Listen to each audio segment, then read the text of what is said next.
Podium లేకపోతే కొంచెం మాట్లాడడం కష్టం నాకు. అంటే ఎలా ఉందంటే నగ్నంగా ఉన్నట్టు ఉంది పోడియం లేకపోతే.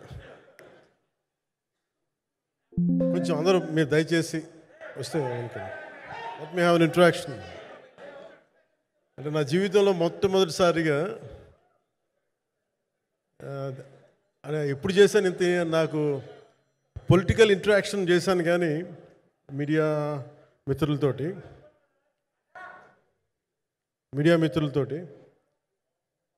సినిమా పరంగా నేను ఎప్పుడు ఆలోచించలేదు, ఎప్పుడు నాకు చేయలేదు. ఫస్ట్ టైం మొదటిసారి నేను ఎప్పుడు కొంచెం మొహాట పడతాను మాట్లాడడానికి సినిమాకి సంబంధించినంత వరకు. ఇక్కడ సినిమాని ఎలా ప్రమోట్ చేసుకోవాలో నాకు తెలియదు. పని చేయడం తెలుసు తప్ప దీన్ని అంటే మనం ఇంత చేసామని చెప్పడం ఎప్పుడు నాకు కొంచెం ఎబ్బెట్టుగాను ఇబ్బందిగా ఉంటుంది.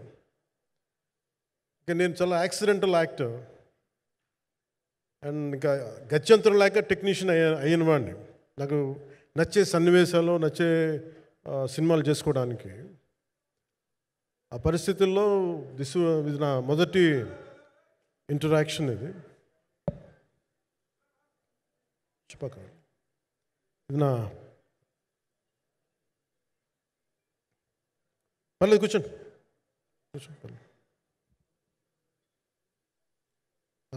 రథం గారు వస్తారు అంటే ఇదంతా చేయడానికి, మీడియా మాట్లాడడానికి ఇదేదో నాకు పొగరు అహంకారం ఏం కాదు. సినిమా గురించి నాకు చెప్పుకోవడం ఎబ్బెట్టుకోవడం, ఏం మాట్లాడాలో తెలియక, చెప్తే ఎక్కువైపోద్దా చెప్తే తక్కువ అయిపోద్దా అని. కానీ ఈ పర్టికులర్ ప్రెస్ మీట్ ఎందుకు పెట్టానంటే ఏం రత్నం గారి కోసం పెట్టాను. అంటే సినిమా బతకాలి అంటే ఈవినింగ్ ఆడియో ఫంక్షన్ పెట్టుకొని మళ్ళీ ప్రెస్ మీట్ దేనికంటే మళ్ళీ నాకు మీతో ఇంటరాక్ట్ అయ్యే అవసరం ఫంక్షన్ తర్వాత ఉండకపోవచ్చేమో అని చెప్పేసి అదొకటి మేజర్ ఒక ఇది కన్సర్న్. అదొకటి. అంటే రత్నం గారు అంటే ఈవినింగ్ చెప్దాం అనుకున్నా, బట్ స్టిల్ ఇప్పుడే చెప్పేస్తున్నాను ఈ మాట. త్రివిక్రమ్ గారు రాసిన ఒక డైలాగు అజ్ఞాతవాసిలో, ఒక చిన్నపాటి సౌకర్యం కోసం, ఇక్కడ మీరు కూర్చున్న ఒక చిన్నపాటి కుర్చీ కోసం ఒక యుద్ధమే చేయాల్సి వస్తుంది. అలాంటిది ఒక సినిమాని చేయడం అంటే ఎన్నిసార్లు మినీ యుద్ధాలు చేయాలి, ఆర్థికంగా కావచ్చు, క్రియేటివ్గా కావచ్చు, వీటన్నిటికీ సంబంధించి. అలాంటిది నేను ఎప్పుడు కూడా సినిమాల్లోకి రాకముందు ఏం రత్నం గారు లాంటి వ్యక్తి నా ప్రొడ్యూసర్ అయితే బాగుండు అనుకున్నాను.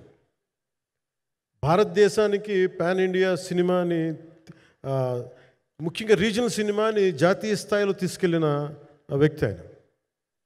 తమిళ సినిమాని చాలా ఛాలెంజింగ్ తెలుగులో డబ్ చేసి దాన్ని స్ట్రైట్ సినిమాలతో సమానంగా ఆడేంత సత్తా చూపించిన వ్యక్తి. Film industry creative ability, creative potentiality పెంచిన వ్యక్తి. ఈ సినిమా చాలా ఒడిదుడుకులు ఎదుర్కొంది, 2 కరోనా పరిస్థితులు ఎదుర్కొంది. అన్నిటికీ మధ్యలో సినిమా మన క్రియేటివ్గా కొంత ఇబ్బంది ఎదుర్కొంది. అల్టిమేట్ ఆబ్జెక్టివ్ సినిమా బాగా రావాలని, నేను ఎప్పుడు ఏం చేసినా సినిమా బాగా రావాలనుకుంటాను. ఈ సినిమాకి ప్రత్యేకించి ఆయన తపన చూసి నేను ముఖ్యంగా పొలిటికల్ ప్రాసెస్కి వెళ్ళిపోయిన తర్వాత, పాలిటిక్స్కి వెళ్ళిపోయిన తర్వాత,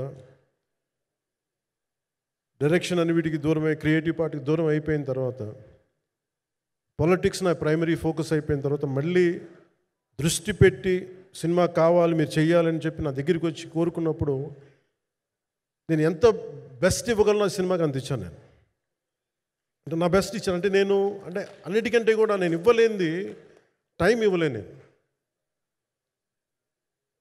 నేను. కానీ అలాంటి పరిస్థితుల్లో ఒక క్లైమాక్స్కి దాదాపు 57 రోజులు షూట్ చేయాల్సి వచ్చింది. మండు టెండ బాగా, ఇట్స్ కైండ్ ఆఫ్ ఒక మిడ్ మే అంటే చాలా పిచ్చి ఎండ అన్నమాట. అలాంటి ఎండల్లో చాలా కాలం తర్వాత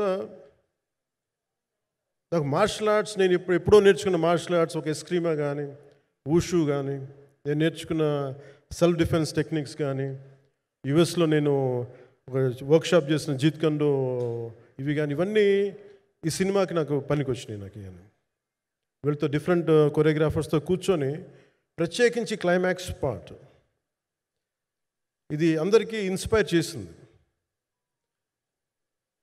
అంటే మన స్థూలంగా చెప్పాలి అంటే, ఒక క్లుప్తంగా చెప్పాలి అంటే, ఈ సినిమాకి ఇదే ఆయువు పట్టింది. ఈ ఫస్ట్ పార్ట్కి ఎక్కడో కొల్లూరు నుంచి మన కృష్ణానది తీరం కొల్లూరు, విజయవాడ సమీపంలో ఉన్న కొల్లూరు ప్రాంతం నుంచి దొరికిన ఒక కోహినూరు వజ్రం నుంచి అది ఎటు మన గోల్కొండ రాజుల దాకా వచ్చింది, మన హైదరాబాద్ సుల్తాన్ల దాకా ఎలా వచ్చింది, దీని ట్రావెల్ ఇటు వెళ్ళింది. ఇవన్నీ జరిగినప్పుడు దీని నేపథ్యంలో జరిగే కథ ఇది. ముఖ్యంగా ఈ ఫౌండేషనల్ వర్క్ చేసిన వ్యక్తి క్రిష్ జాగర్లమూడి గారు చాలా హై కాన్సెప్ట్తో పట్టుకొచ్చారు దీన్ని. ఆయనను రత్నం గారు నా దగ్గరికి వచ్చినప్పుడు చాలా బాగా నచ్చి వెంటనే చేశాను. చేసిన తర్వాత ఒక్కొక్కటి కరోనా నిజంగా ఇంపాక్ట్ వచ్చింది. అంటే ఎలా ఉండదంటే, ఎంత హార్డ్గా ఉండదంటే ఇండస్ట్రీ, అది ఎవరిని తప్పు పట్టలేదు. ఒకప్పుడు ఆయన వెంట చుట్టిన నిర్మాతలు, ఆయన వెంట తిరిగిన డిస్ట్రిబ్యూటర్స్, హీరోస్ అందరికి అలాంటి వాళ్ళకి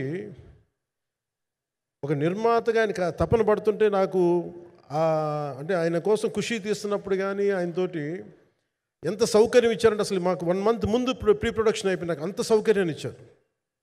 నేను కంపోజ్ చేసిన యాక్షన్ సీక్వెన్సెస్ కానీ ఫైట్స్ కానీ ఖుషీకి నాకు ఆల్రెడీ ఒక 1 month 1.5 month థియేటర్ నాకు ఇచ్చేసి, మన సురేష్ ఎఫెక్ట్స్ థియేటర్ మొత్తం ఇచ్చి నాకు అంత లగ్జరీ ఇచ్చిన వ్యక్తి ఆయన నలిగిపోతుంటే నాకు నిజంగా చాలా బాధేస్తుంది. ఒకసారి it is not about money, it's not about success, it's about standing by whom you trust, who stood for the people and who stood for the industry. నాకు ఎందుకు ఇది మీతో పంచుకోవాలనిపించింది. సినిమా ఎంత విజయం ఇది నాకు నిజంగా తెలియదు, ఎందుకంటే నేను ఇట్లా అనుకోవచ్చు ఇంకోలా కానీ ఒక్కటి మటుకు చాలా సిన్సియర్గా చెప్పగలను. Krish came out with very good concept, చాలా హై కాన్సెప్ట్ పట్టుకొచ్చారు. కొంత వ్యక్తిగత కారణాలు, కొన్ని ప్రొఫెషనల్ కారణాలు ఆయన ప్రాజెక్టుకి బయటికి వెళ్ళినా కానీ దీన్ని ఫౌండేషనల్ వర్క్ చేసిన క్రిష్ గారికి మనస్ఫూర్తిగా నా హృదయపూర్వక ధన్యవాదాలు తెలియజేస్తాను మా అందరి తరఫున. అలాగే తర్వాత స్టెప్ ఇన్ అయ్యింది మన జ్యోతికృష్ణ గారు. నేను ఖుషి సినిమా చేస్తున్నప్పుడు అప్పుడే లండన్ ఈ ఫిల్మ్ మేకింగ్ కోర్స్ చేసి మన డైరెక్షన్లో ఇన్స్టిట్యూట్ అంతేనా డైరెక్షన్ ఫిల్మ్ మేకింగ్ కోర్స్ చేసి అప్పుడే గ్రాడ్యుయేట్ అయ్యి వచ్చి అప్పటి నుంచి ఉన్నప్పుడు బట్ యాక్చువల్ తనతో మాట్లాడుతుంటే మోస్ట్ సెన్సిబుల్ డైరెక్టర్ అనిపించారు. ఈ ఒక టైంలో ఏమనిపించిందంటే, బయట ఉన్న మాటలు కానీ అసలు సినిమా వస్తుందా లేదా బయటికి అని ఉండేది. కానీ మాకు ఎప్పటికప్పుడు నీరసం పడిపోయినప్పుడల్లా నాకు నీరసం వచ్చేసేది. సినిమా అవుద్దా అవ్వదా అనుకున్నప్పుడల్లా దీనికి ప్రాణవాయువునిచ్చిన వ్యక్తి కీరవాణి గారు. ప్రతిసారి నేను వర్క్ చేసి నేను ఎందుకంటే సినిమా చివరి దాకా నేను నమ్మను. ఎప్పుడు నేను ఒక సినిమాని నేనేం నమ్ముతాను, చిన్నప్పటి నుంచి నేను వెరీ ఫార్మేటివ్ ఇయర్స్లో నుంచి కూడా ఒక మంచి సినిమా గురించి నువ్వు మాట్లాడక్కర్లా, రిలీజ్ అయితే బాగలేకపోతే ఎలాగ మాట్లాడక్కర్లా. అందుకే నేను ఎప్పుడు సినిమా క్వాలిటీ మీద దృష్టి పెడతాను తప్ప ఇంక మిగతా వాటి మీద మాట్లాడను. అందుకే నాకు ఎప్పుడు ఈ మాట్లాడటం అనే దాని మీద ఎప్పుడు దృష్టి పెట్టలేం. కానీ ఫస్ట్ టైం ఈ సినిమాకి చాలా అవసరం అనిపించింది. ఎందుకంటే ఒక నిర్మాతలు కనుమరుగవుతున్న ఈ సమయంలో ఒక బలమైన సినిమా తీసి ఒడిదుడుకుల్ని తట్టుకోగలిగి ఒక నిర్మాత కనుమరుగవ్వకూడదు. ఆయన పక్కన ఏది ఉండాలని అండగా ఉండాలని చెప్పేసి నేను అన్నీ వదిలి, ఇంత బిజీ షెడ్యూల్స్ అన్నీ వదిలేసి, ఒకవైపు నన్ను నా ప్రత్యర్థులు తిడుతున్నా కానీ, సినిమాలకు వెళ్ళిపోయిన తిడుతున్నా కానీ, ఇదేంటంటే నాకు అన్నం పెట్టింది ఇది నాకు నా సినిమా పరిశ్రమ. అంటే ఇక్కడున్న మిత్రులందరూ కూడా చాలామందికి నేను ఇండివిజువల్ ఇంటర్వ్యూస్ ఇచ్చాను. నేను చాలాసార్లు నాగేంద్ర కానీ మీరు కానీ చాలామందికి, వీళ్ళందరూ చాలామందికి నేను వ్యక్తిగతంగా తెలుసు. కాకపోతే నాకు సినిమా అంటే నేను సినిమా గురించి ఎక్కువ చెప్పలేక ఎక్కువ మాట్లాడలేను. కానీ బట్ నాకు నిజంగా సినిమా మీద అపారమైన గౌరవం, సినిమా మీద అపారమైన ఆసక్తి నాకు కల్పిస్తుంది సినిమా మనకి అలాంటి. కానీ ఈ సినిమా ప్రత్యేకించి చాలా ఛాలెంజింగ్ సర్కమ్స్టాన్సెస్లో, చాలా ఒడిదుడుకుల్లో, యాడ్వర్స్ కండిషన్స్లో కూడా మనస్ఫూర్తిగా దీన్ని ముందుకు తీసుకెళ్ళి, ఆర్థిక ఇబ్బందులు ఎన్ని వచ్చినా కానీ, అంటే నాకు పొలిటికల్గా పేరు ఉండొచ్చు, దేశవ్యాప్తంగా నేను తెలిసి ఉండొచ్చేమో, కానీ సినిమా పరంగా వచ్చేటప్పుడు నేను చాలా హీరోస్తో కంపేర్ చేస్తే వెరీ ఒక వాళ్ళందరికంటే చాలా తక్కువ నేను. సో దానికి ఉండే ఇబ్బందులు దానికి ఉంటాయి. మిగతా వాళ్ళకి బిజినెస్ అయినందుకు నాకు బిజినెస్ అవ్వదు, వాళ్ళకి వచ్చినందుకు నాకు రాకపోవచ్చు. ఎందుకంటే నా దృష్టి, నా కాంపిటేటివ్నెస్ ఎప్పుడు నేను సినిమాల మీద పెట్టలేదు. నేను ఇప్పుడు సొసైటీ పొలిటికల్ ప్రాసెస్ పెట్టాను, కానీ ఎప్పుడు సినిమా మీద నేను ఎంత ఉండాలనేది నేను ఎప్పుడు పెట్టలేదు. నేను ఎప్పుడు చాలాసార్లు మన నాగేంద్ర కానీ మిగతా మన సూపర్ హిట్ మన కీర్తిశేషులు బిఆర్ రాజు గారు చనిపోయారు, ఆయనకి ఇంటర్వ్యూస్లో కూడా ఉంటుంది. ఈ చిత్ర పరిశ్రమ చాలామంది హీరోస్ ఉంటారు, వాళ్ళలో నేను వన్ ఆఫ్ ది హీరో అంతే. నాది ఒక సంవత్సరంలో ఒక ఫ్రైడే, ఒక థర్స్డే రిలీజ్ అవుతుంది అంతే, అంతకుమించి తప్ప ఇది అందరి పరిశ్రమ, అందరూ రావాలి అలాంటిది నేను కోరుకునేవాడిని నేను. సో దాంట్లో భాగంగా రత్నం గారు లాంటి నిర్మాత బతికుండాలి, రత్నం గారి నిర్మాతకి ఇబ్బందులు కలగకూడదని చెప్పి లాస్ట్ మినిట్లో ఇంక చూసిన తర్వాత I stepped in to it.